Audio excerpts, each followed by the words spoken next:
자, 그러면 현 시점에서 어쨌건 이제 말씀하신 그 세 가지 시나리오에 의해서 이제 시장이 움직이는 거를 보면서 대응하면 되겠지만 네. 또 항상 돌발 변수라는 게 맞습니다. 있고 네. 상존하고 있는 위험 요소들은 있는 거잖아요. 맞습니다. 그런 것들이 또 갑자기 터질 수 있는 거니까 네, 네. 우리가 현재 조심해야 되는 위험 요인들은 어떤 것들이 있을까요?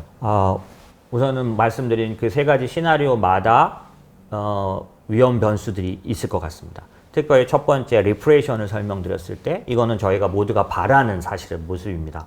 향후 이 리플레이션이라는 게 굉장히 좋은 거라는 건 우리가 금방 기억해 보시면 아시는데요. AIT라는 게 평균 물가 목표제라는 게 발표됐을 때 시장이 약간 환호했었어요. 이유가 뭐냐면 물가가 2% 올라가더라도 평균 물가를 갖고 계산하기 때문에 그동안 금리를 안 올리겠다라고 말하는 그런 내용에 대해서 환호했던 건데 그게 뭘 좋아한 거냐면 인플레이션이 좀 나타나더라도 금리를 어쨌든 늦게 올린다라는 거에 대한 그런 반응이었던 것처럼 리플레이션 같은 경우에는 금리를 오랫동안 올리지 않는 동안 다소 성장하느냐고 따라 나타나는 불가피한 인플레이션 현상들에 대해서 너무 걱정할 필요가 없어지는 겁니다. 왜냐하면 지금 말씀하신 돌발 변수 중에 원자재 같은 쪽에 문제들이 생기거나 네. 혹은 아까 말씀드렸을 때 어느 국가가 부채가 너무 심화돼서 그 부채만 독립적으로 그 재정 상태가 안 좋은 것 때문에 생기는 인플레이션들이 확 나타났을 때 그게 아직 충분히 성장하지 않은 경기에 인플레이션을 방어하기 위해서 중앙은행이 금리를 올려버리면 살아나려다가 주저앉을 수밖에 없기 때문에 저희가 기대하는 리플레이션 장세는 어느 정도 성장할 때까지는 어느 정도 경기가 탄탄하게 살아날 때까지는 저희 투자자 입장에서는 웬만큼 우리가 투자한 주식이나 자산들이 올라갈 때까지는 초치는 금리 인상이 나오지 않아야 되니까 그러면 리플레이션 장세를 기대할 때 그 시나리오에서의 위험은 뭐냐면 갑작스러운 인플레이션. 예. 그리고 그거에 의해서 금리 인상이 나타나는 그런 것들이 악재가 될 테니 AIT가 나왔을 때 환호한 이유는 일단은 안 올리겠다는 장담은 받고 시작하는 거니까 그렇죠. 리플레이션 장세가 좀 되겠구나.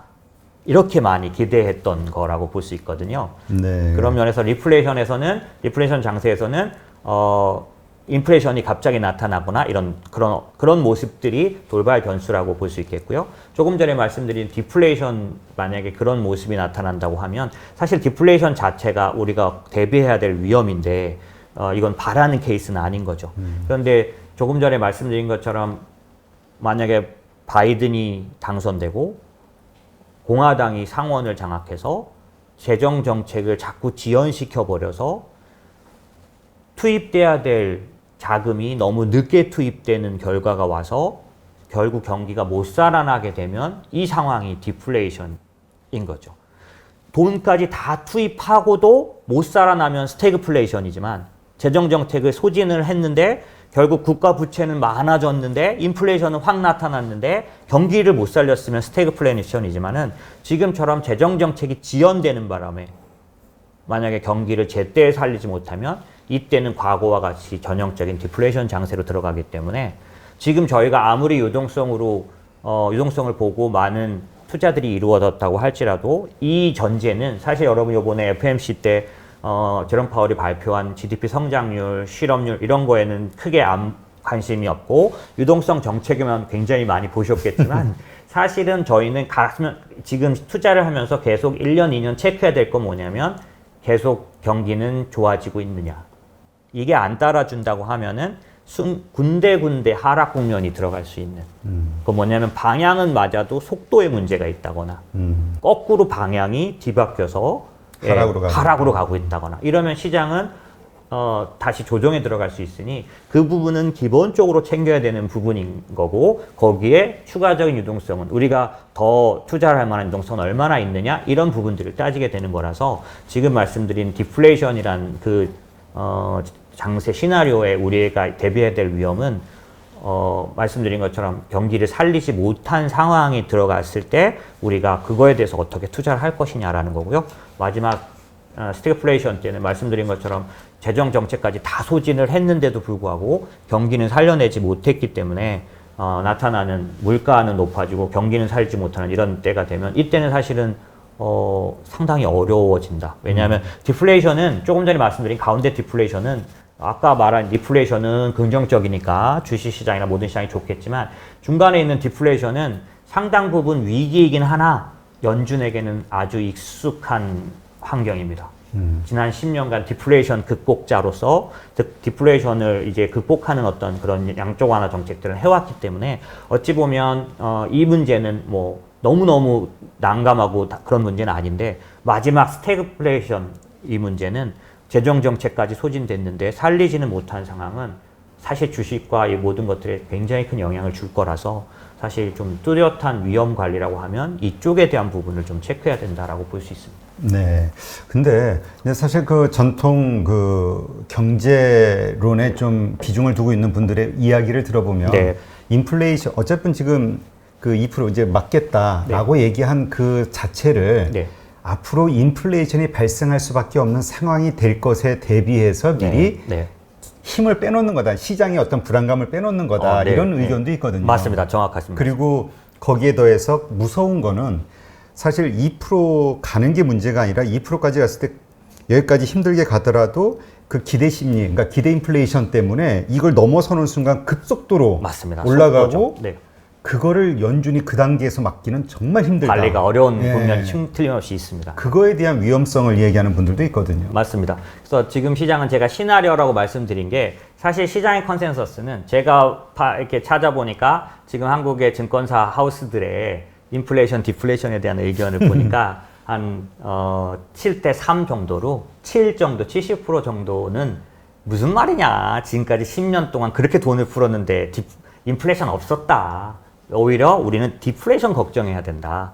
그래서 연준의 AIT가 그분들에게서는 뜬금없는 아직 나타나지도 않은 인플레이션을 뭐 어떻게 관리한다는 얘기를 왜 하지? 이렇게 될 수도 있던 것 같고요. 한 30% 나머지들은 인플레이션에 대한 어떤 의견을 갖고 있는데 그들의 공통적인 의견은 보통 때 지나간 10년과 같은 시절에는 디플레이션일 수밖에 없었다. 하지만 지금은 재정 정책이 가동된 그래서 과거에 데이터 보여드리겠지만 재정 정책이 가장 뚜렷하게 사용됐던 대공황 때는 인플레이션 굉장히 높았고요. 네. 그리고 2009년도에도 사실은 초반엔 재정 정책이 가동됐었습니다. 기억하실지 모르겠는데 2011년도에 미국이 재정 부채가 너무 높다. 국가 부채가 높다. 그래서 신용 등급 강등당했어요.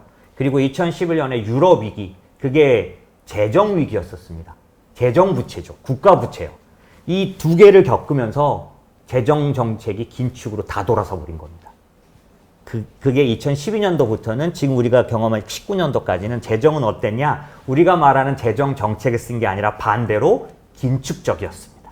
그러니까 우리는 지금까지 머릿속에 남아있는 그런 기간 동안에는 재정이 오히려 긴축하던 때이기 때문에 디플레이션의 그런 부분들을 충분히 가지고 있었지만 아까 말씀드린 30% 정도 하우스들이 인플레이션을 우려해야 생각할 수 있다고 말하는 이유는 지금 그 반대이지 않냐는 거죠. 재정 정책을 쓰는 시기가 아니냐. 그렇죠. 그럴 때는 과거에도 인플레이션이 충분히 강하고 크게 나타났었다. 이런 얘기를 하고 있는 거죠. 네.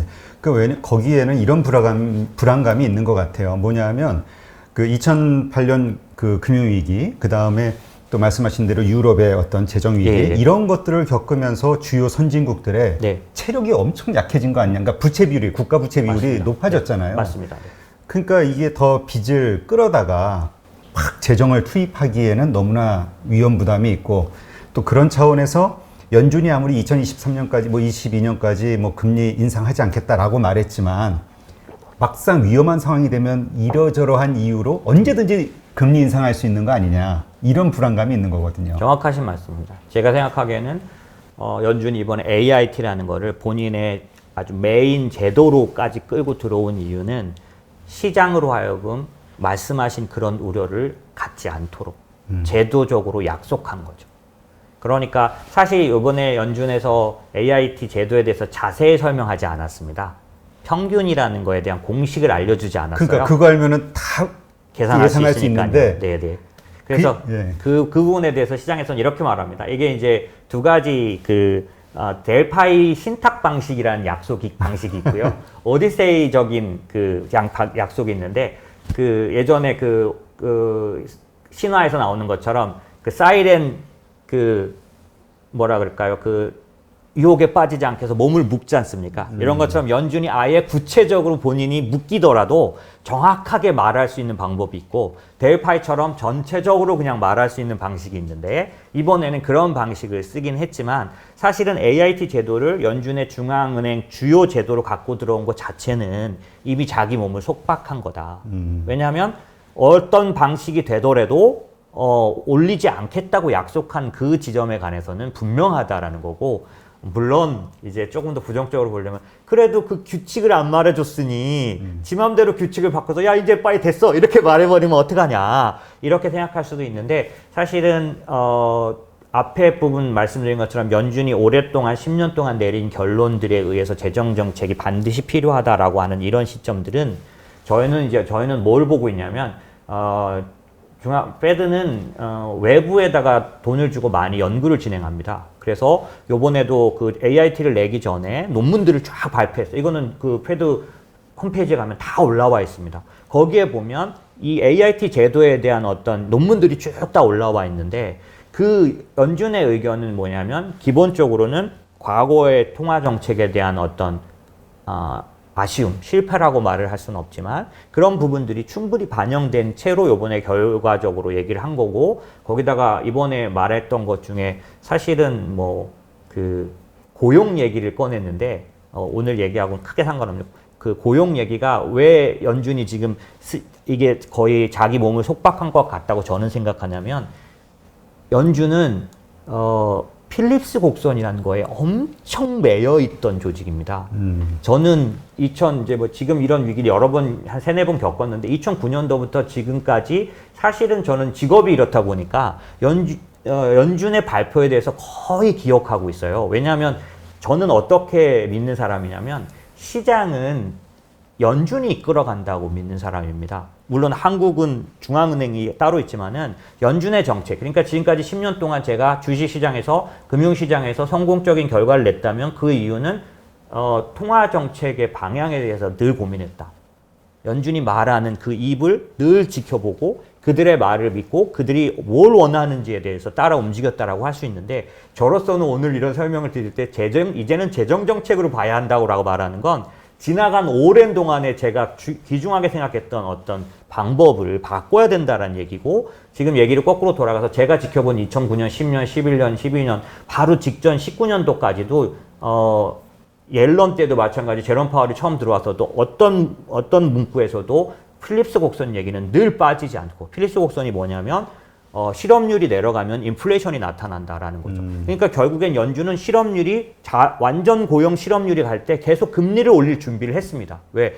그들은 필립스 곡선이란 이론 하에서 통화 정책을 진행하는 사람들이었기 때문에 완전 고용률이 실현됐던 3%대 실업률에서 그들은 늘 금리를 올려야 된다라는 생각을 갖고 있던 건데 요번에 AIT를 발표할 때 잭슨 홀 미팅에서 앞으로 10년의 통화정책이라는 거창한 이름으로 발표할 때 뭐라고 말했냐면 필립스 곡선은 죽었다라고 말한 거죠. 그동안 10년 동안 해봤더니 실업률이 완전 고용에 가도 인플레이션 안 나타나더라. 그러므로 그래서 뭐라 그랬냐면 이제부터 고용은 뭐만 보냐? 디비에이션 안 보고 쇼폴만 보겠다. 부족분만 따지겠다. 이렇게 말했고 이 얘기는 과거에 그들이 봤던 그 실업률의 숫자를 갖고 금리 올리는 결정을 하는 그 필립스 곡선을 포기한 거라는 거기 때문에 사실은 이런 것들을 조금씩 더 반영해서 보면 이번에 연준의 발표는 단순하게 면피하기 위해서 약속을 좀 덜하고 이렇게만 볼 수 있는 부분은 아니다라고 생각이 드는 거죠. 네. 그러면 이제 공은 이제 정부에게 넘어갔는데 뭐 미국 정부를 포함해서 각국의 정부들을 보면 특히 EU도 상황이 되게 심각하잖아요. 맞습니다. 네. 네. 그 국가 부채를 보면 이게 과연 뭔가 과감한 재정을 풀 만한 여력이 있을까에 네. 대한 걱정이 되거든요. 맞습니다. 좀 설명을 해 주시죠. 네네. 우선은 지금 이미 1차 진행된 재정 정책의 평가를 저희가 해볼 필요가 좀 있고요. 이게 재정 정책에 과연 효과가 있었느냐라는 부분들이 있는데 요 표는 어떻게 보시면 되냐면 그 빨간색에서 밑으로 빨간색은 GDP 성장률이 손실을 입은 걸 말합니다. 각 나라별로 다르겠죠. 네. 손실, 그러니까 마이너스 유를 얼마를 낼 거냐는 거고요.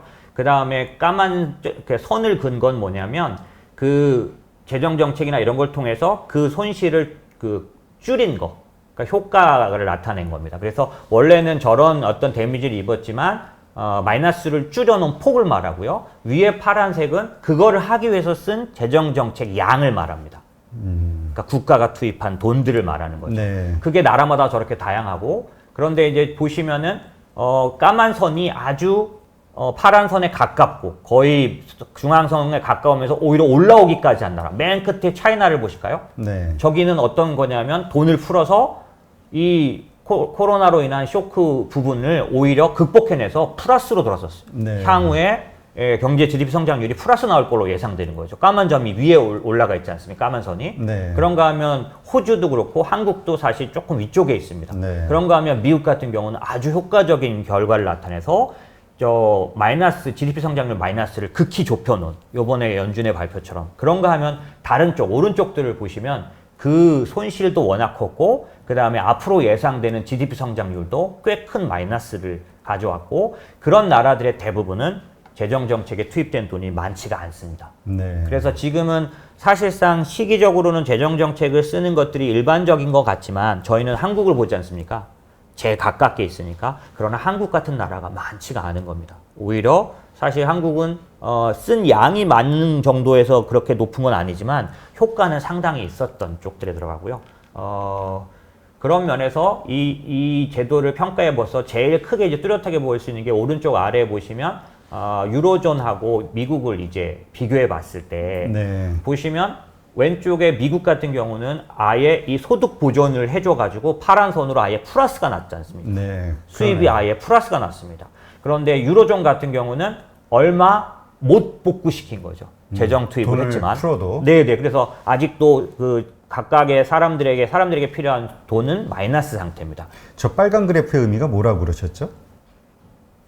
저거는 네. 이제 인컴 쇼크를 받은 거고요. 인컴이 저만큼 마이너스 상태가 난 겁니다. 코로나 때문에 일을 안 해서 부족한 돈이죠. 그러니까 아까 제가 구멍을 메꿔야 된다고 말했을 때 유로존 전체가 미국하고 포함해서 전 세계가 한 27조 정도 빵꾸가 났다고 계산이 되는데 유로존의 빵꾸 난 금액입니다. 그런데 저 옆에 파란색은 뭐냐면 걔를 재정 정책을 통해서 메꿨기 때문에 저만큼은 줄어든 거죠. 근데 미국은 거꾸로 플러스 나버린 거죠.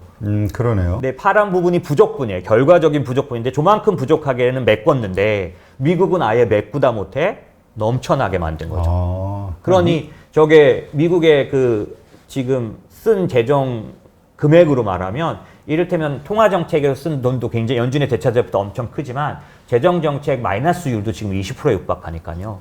그러니까 재정 부채 부분도요. 이거는 대공황 이후로 최대입니다. 그러다 보니까 그렇게 많이 쏟아부어서 결국에 지금은 성공적인 걸로는 분명히 보이고 있는 거죠. 네, 그렇군요. 저 위에 그래프는 어떤 걸 그건 얘기하는 거예요? 효과를 나타내는 거고요. 돈을 쏟아부었을 때 그게 가져온 구체적으로 효과적으로 그게 사용됐느냐를 말하는데 위에 있는 미국 같은 경우는 아주 효과적으로 결과를 가져왔다. 그러니까 말하자면 이겁니다. 돈이 투입됐을 때 정말로 소비로 가게 했느냐. 이 통화정책이 이전에 10년 동안 했을 때 약간 효율적이지 못하다고 연준이 평가하는 이유가 뭐냐면 일부를 연준이 풀면 그게 실제 필요한 사람에게 얼만큼 가느냐를 따져봤더니 사람들이 요번에도 재난지원금을 주면 어디다 쓸래요? 그 설문조사했더니 미국 같은 경우는 2배를 풀어야 그러니까 2불을 풀어야 1불이 소비로 가더라는 거죠. 1불은 주식 투자하거나. 그러니까 투자를 많이 했다고. 네네네네. 그렇기 때문에 미국은 아예 그걸 계산을 해서 2불을 풀어버린 거죠. 그래서 1불이 소비로 제대로 간 겁니다. 그러니까 다른 데들은 100%를 못 갔기 때문에 돈을 풀었지만 소비의 70%만 사용됐다면 미국은 아예 더 풀어버려서 100%가 소비에 사용돼서 소비 지표가 좋게 만들어졌다는 거죠. 네. 이건 사실 기축 통화국이기 때문에 그렇습니다. 얻을 수 있는 효과 아닌가요? 그렇습니다. 네. 사실은 제가 전제를 처음에 시작할 때 재정정책 시대라고 말씀을 드렸지만 재정정책은 기축통화국이 가장 기본적으로 채택할 수 있는 제도고 사실은 채택조차도 못할 국가들도 있을 수 있는 제도다라고 네. 보여지긴 합니다. 사실 국가별로 그것도 되게 빈부격차가 이번에 네. 양극화가 정말 심해진다. 네. 이런 얘기가 있더라고요. 데이터 보여드릴 건데요. 네. 제가 생각하기에는 그래서 저희가 만약에 무슨 전 세계 어떤 부나 이런 걸 조사하는 모임이라면 그게 의미가 있겠지만 저희는 그게 아니라 투자 때문에 얘기를 하고 있는 거니까 그러면 재정 정책이 마치 대세인 것처럼 모두에게 해당되는 것처럼 왜 얘기하느냐라고 생각하실 수 있는데 저희는 재정 정책이 제대로 효과를 발휘한 국가를 찾아서 거기를 투자해야 될 입장인 거죠. 그래서 전 세계의 돈, 한국의 돈만이 아니라 전 세계의 그 개인들의 투자가 미국 나스닥으로 쏠리는 건가요? 맞습니다. 지금은 현재까지는 당연히 주도적인 테크 기업이 있다는 것도 있지만 향후 이제 재정 정책이 시간을 더해감에 따라 지금 제가 보여드린 이 평가서, 이 점수 네. 이걸 보고 투자자는 굳이 모국에 매일 게 아니라 그 성공적인 나라들에 비율적으로 넣어야지 되는. 그래서 뒤에 말씀드리겠지만 제가 오늘 포트폴리오 말씀을 드릴 때는 과거 10년 동안에는 어땠냐면 하나였습니다. 글로벌이. 왜냐하면 통화 정책이 하나였기 때문에. 그런데 이제 재정 정책이 중심이 되는 시대가 오면 이제는 필수적으로 필요한 게 지역적 분산. 그러니까 한 나라만 투자할 수 없는. 그래서 포트폴리오 다각화라고 말하는 부분과 로컬 지역 분산이 상당히 이제 과거 어느 때보다 중요해지는 그런 시기로 간다. 이것도 사실 제가 시간이 아직 촉박하진 않습니다. 하지만 저희가 한 번 더 생각하고 자꾸 따져봐야 될 문제인 게 이전에는 미국을 투자하는 것만으로 충분했거나 아니면 뭔가 그 연준의 정책을 따라가는 걸로 충분했다면 지금은 다른 분산들이 일어나고 있어요. 예를 들면 제가 저희 하우스에서 최근에 이제 중국 채권 투자를 좀 했는데, 그러니까 이제 준비해가지고 포트폴리오 내놓고 투자를 하는데 중국 채권은 전 세계 채권하고 다르게 움직입니다. 되게 그 세계 돈이 채권으로 몰린다면서요? 네, 그러기도 하지만은 금리나 이런 그 환경이 완전 달라서요. 예를 들면 지금 조금 이따 말씀드리겠지만 지금은 명목 채권에 투자할 수 없는 시기거든요. 이렇게 저렇게 이유를 말씀드릴 수 있는데 단 유일하게 중국에는 명목 채권에 투자할 수 있습니다. 일단 금리 자체가 높으니까. 네, 그렇습니다. 근데 아까 조금 전 그래프 한번 좀 보여주실래요? 네네. 장표. 네. 그러니까 지금 미국의 격차가 네네. 지금 얘가 좌측에서 그 네 번째. 네네. 미국의 격차가 이렇게 좁혀졌기 때문에 네. 투자할 만한 가치가 있다라고 평가하는 건데 네. 미국보다 상황이 더 좋은 건 사실 중국이고 맞습니다. 네. 중국 다음이 오스트레일리아 네. 맞죠? 네, 맞습니다. 오스트레일리아 그다음에 한국 네네. 이거잖아요. 맞습니다. 이 4개국이 사실은 되게 좋은 거죠. 세계가 맞습니다. 세계 지금 그래서 시장도 그렇게 전형적으로 나타나고 있습니다. 저희가 지금 어제 하루 이틀 흔들렸지 실제로 이번 주 월요일부터 지금 상당히 우리를 움직였던 건 한국이 제일 투자하기 좋대더라. 이러면서 왜냐하면 삼성전자가 메모리 막 이런 거 따오고 막 이렇게 하면서 비메모리죠. 막 이렇게 하면서 그랬던 거 아닙니까? 실제로 지금 이 단순하게 9월달 바로 하루 이틀 사이에 우리 느낌만 그렇지 지금 9월달 이후 성적만 딱 보면 한국이 1등입니다.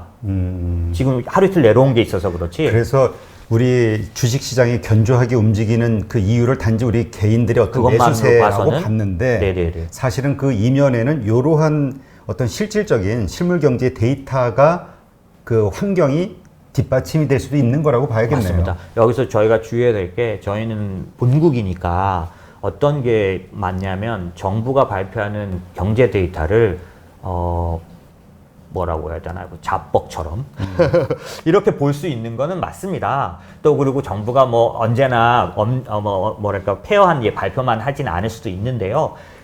너무 또 그쪽으로 보면은 지금 말씀드린 이런 재정 정책의 아직까지는 성공적인 평가에 대해서 너무 폄하할 수 있다라는 거고 저처럼 재정 정책의 성적으로 시장을 바라봤더니 그런 면에서 한국은 우수하다 현재.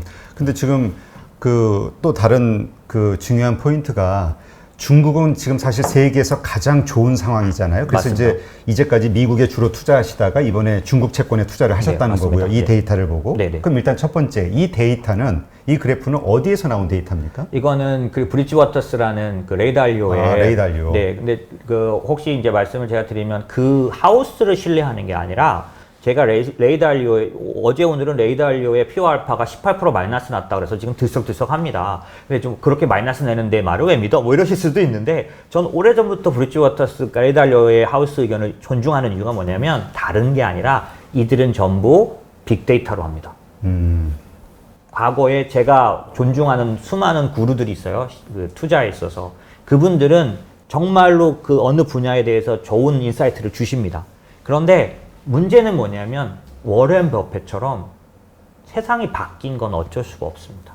최근에 워렌 버핏 포트폴리오 바뀌는 거 보십시오. 거의 금과 중국으로 몰리는 것 같아요. 네, 상품 투자를 지금 메리골드도 사고 천연가스 회사도 사고 이런 식으로. 근데 이번에는 또 그 이슈가 된 게 나스닥에 이번에 상장하는 회사, 스노우플레이크 이런 회사 기술주를 샀지 않습니까? 이런 식으로 변화하는 거 이거 너무 대단하긴 합니다. 왜냐하면 그 관록에서 자기의 의견을 바꾸고 한다는 건 대단한데 저는 그렇기 때문에 투자 시장에서 이제는 데이터를 통해서 말하는 하우스를 굉장히 제가 존중하는데 브리지워터스가 그런 데입니다. 지금 이 그래프가 자기의 직관을 나타낸 게 아니라 전 세계 하우스 중에서 가장 컴퓨터에 돈을 많이 쓰는 회사. 그 옛날부터 슈퍼컴퓨터를 들여놓은 회사. 어쩔 수 없이 데이터를 다루기 때문에. 네. 그래서 지금 사실 우리가 이렇게 제가 중국 쪽에 대한 컨텐츠를 올리거나 그러면은 네. 그런 의견을 가지신 분들이 많아요. 중국 지금 망하고 있는, 다 망했는데 그렇죠. 왜 중국에 대한 그렇죠. 그 긍정적인 이야기를 그렇죠. 하느냐 이런 네. 얘기를 하시는데 그러실 수 실상은 있습니다. 네. 이런 어떤 데이터들을 보면은 네. 그리고 이런 데이터들을 기반으로 실물 투자자들이 투자하는 근거가 바로 여기에 있는 거군요. 맞습니다. 중국이 가장 회복도가 좋다. 네. 그러니까 사실은 중국을 투자할 때 당연히 주의해야 될 거는 지금 미중 무역 분쟁 중이고 뭐 화웨이 제재라든지 틱톡 제재라든지 이런 식으로 한 방에 당할 수밖에 없는 부분이 있는데 하지만 그럼에도 불구하고 투자의 저력이나 포텐셜이 없는 건 전혀 아니라서 저희들도 그런 걸 피해서 그러니까 포트폴리오 쓴다면 그런 것들을 쓰고 있는 거죠. 네. 예. 아, 이거 영상 나가면 또 815 모니터 친중 역시 중국몽을 꿈꾸고 있어. 이것도 댓글 달리기는. 저도 사실은 그런 부분에 대해서는 굉장히 주의합니다. 왜냐하면 일정 부분 맞으신 의견이시고요. 다만 저는 어떤 거냐면 투자를 할 때는 그 투자에서 그 존중해야 될 부분들은 데이터 관련된 부분들이 좀 있다라고 보는 거고요. 네. 예. 아니, 그러니까 요거 말이 나온 김에 이제 좀 우리 시청자분들께 말씀을 드리면은 제가 중국 쪽에 대해서 낙관적인 의견을 가지신 분을 초대해서 이야기를 듣는 게 아니라 그냥 무작위로 경제 전문가분을 초대해서 이야기를 듣다 보면은 중국에 대한 이런 데이터들이 자꾸 나오는 거예요. 이게 자꾸 겹치니까. 네, 그러시군요. 근데 우리가 의도적으로 이러한 데이터를 자꾸 내세우면서 중국에 대해서 자꾸 포장을 하는 것처럼 느끼는 분들이 있더라고요. 그래서 제가 드리는 말씀입니다. 그것 자체는 거부감을 가지실 수 있지만 전혀 안 그러신 것 같습니다. 저도 사실은 뭐 그런 얘기를 중국 관련해서 그런 얘기를 들어본 적은 없는 네. 사람이라서. 근데 사실 지난번 방송에서는 미국에 주로 투자를 해야 되고 중국에는 약간의 리스크가 있기 때문에 약간만 뭐 이렇게 담궈야 되는 이런 식으로 표현하셨는데 사실 이번에는 좀 중국의 포트폴리오를 늘리셨다는 거니까. 네네네. 그것도 이제 지금 뒷부분에 말씀드리겠지만은 중국도 이제 저희가 오랫동안 중국 기술주 투자해 왔습니다. 물론 이제 중간에 뭐 미국 시장에서 퇴출당하고 이런 것도 있었지만 저희는 이제 중국 인터넷 관련된 대형주들을 투자해 왔기 때문에 성적도 나쁘지 않았고요. 그리고 저희만의 원칙들이 있습니다. 저희는 중국의 대형주 위주의 인덱스 투자하진 않았습니다. 지금 현재 중국이 왜 성적이 안 좋냐면 그 대형주의 중심이 은행인데 은행이 지금 안 좋거든요. 그래서 어쨌든 저희는 잘 피해서 잘 해왔는데 지금 말씀드린 건 이제 중국 제품 같은 것들은 뭐냐면 이런 겁니다. 그 상관관계가 없어졌어요. 그러니까 많이 벌어진 거죠. 예전엔 글로벌은 상관관계가 다 0.7, 0.8, 0.9였다면 월가 아침에 미국 시장 끝나고 나면 한국 시장이 그거에 영향을 받아서 움직이는 게 일상사였습니다. 그런데 이제 한국과 미국이 그렇다는 게 아니라 전체적으로 재정 정책에 의해서 국가 간 상관관계가 상당히 과거처럼 안 움직이는. 왜냐하면 뭐 제가 뭐 말씀드리겠지만 탈세계화. 저희가 항상 좀 중요하게 생각하는 정말 중요한 팩트는 뭐냐면 어디 포트폴리오를 짤 때 그 포트폴리오 안에서 서로 간의 상관성이란 걸 따지게 되는데 이제 지금 재정정책 시대로 들어오면은 과거에 글로벌이 하나로 움직이던 그래서 밸류체인이 중국에서 만들고 베트남에서 완성해서 뭐 이런 밸류체인이 아니라 지금은 탈세계화하고 있지 않습니까? 그 내용은 리쇼어링이라 그래서 자기네 나라의 밸류체인을 단독으로 갖고 싶어하는 그래서 미국 정책으로 보면은 TSMC 미국 들어와라, 삼성전자 미국 들어와라. 뭐 이런 식으로 하는 그런 거다 보니 밸류체인이 각자 내국에 존재하는 그런 방식이 되면 국가 경제가 아까 재정정책에서 움직이는 부분도 다르겠지만 그 기업들의 실적조차나 뭐 그런 색깔 자체가 달라지니까 이제 앞으로 포트폴리오 짤 때는 국가별 그런 어떤 상관관계를 높은 걸로 보지 말고 이 분산하는 거에 대한 생각을 어느 정도 많이 해야 된다. 그런 면에서 중국도 가치가 있다 이렇게 네. 보여집니다. 그러니까 지금 현재 코로나 이후에 벌어진 상황을 보니 지금 좌측편에 있는 4개국이 가장 상황이 좋으니 네. 그 좋은 나라들에 투자를 하는 게 네. 좋은 것이다. 이제 이런 의미로 네, 저희가 네. 이해하면 되겠네요. 네, 맞습니다. 알겠습니다.